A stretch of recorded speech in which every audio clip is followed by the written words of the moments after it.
We've had a lot of questions about Kevin O'Leary, who's not in the Conservative leadership race, but is around the edges and, getting lots of, he's getting some press attention, not from everybody, but he's getting a fair amount of it for somebody who's not in the race.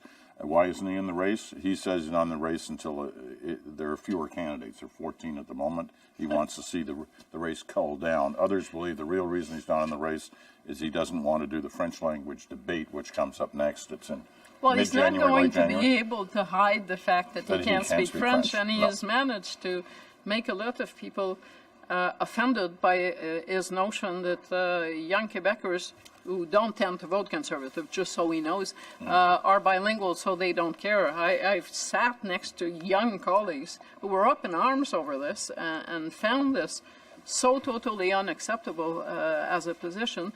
You look at every poll about bilingual leaders, and I've seen those polls about Pauline Marois and Stéphane Dion, whose English was very much work in progress, and 98% would say this is not bilingual enough.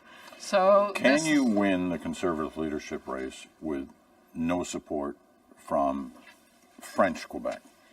It's very hard because every riding is worth the same amount of points, and unless you sweep the rest of Canada, you're not going to win by just first choices. You're going to need second choices.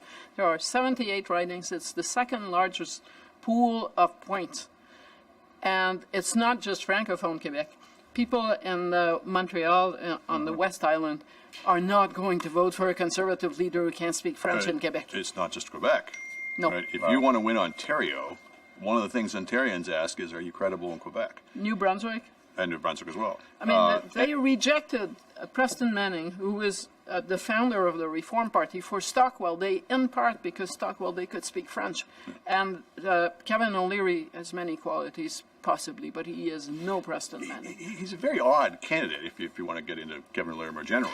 Is anything odd anymore after what we've witnessed? Well, exactly, and we'll see whether there's a market for it or not. I mean, most of his pronouncements until now, most of them, there's a line that's said about Donald Trump is that he's not so much a conservative, he's a lefty student's idea of a conservative. Like, he conforms to every stereotype and crude caricature that people might imagine about conservatives. And a lot of the O'Leary's statements on the economy over the years have kind of fit that mold. They're so simplistic and so reductionist that they just make free marketers cringe. But then he says things like, the CBC is my favorite news organization in the world. Yeah, there is something to say about O'Leary. Which believe me, I fell over the table reading that at breakfast the other day. Leaving aside the rights and the wrongs of it, not the sort of thing you would generally say when you were campaigning for the leadership of the Conservative Party. Not soldiers, generally. And then saying that there's no honor in being a warrior. Yes. So you sort of wonder sometimes, and he said that one time that he might run for another leadership, but part of leadership of another party. Isn't that exactly what Trump did? So the outrageous, unexpected, wouldn't be the Republican position. But Trump played to factions within the Republican Party. He energized them. This is the opposite.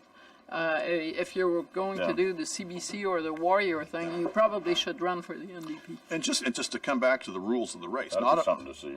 I'm running for the NDP. Just to come back to the rules of the race. Trump was running against 16 other candidates. A lot of those states were winner take all.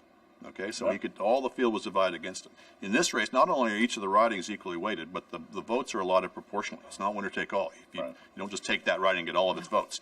And it's a ranked ballot. So a candidate like a Kevin O'Leary or a Kelly Leach, somebody who really has a polarizing impact, is going to have a much tougher, I'm not saying it can't be done, but it has a much tougher road to get to the victory in this race.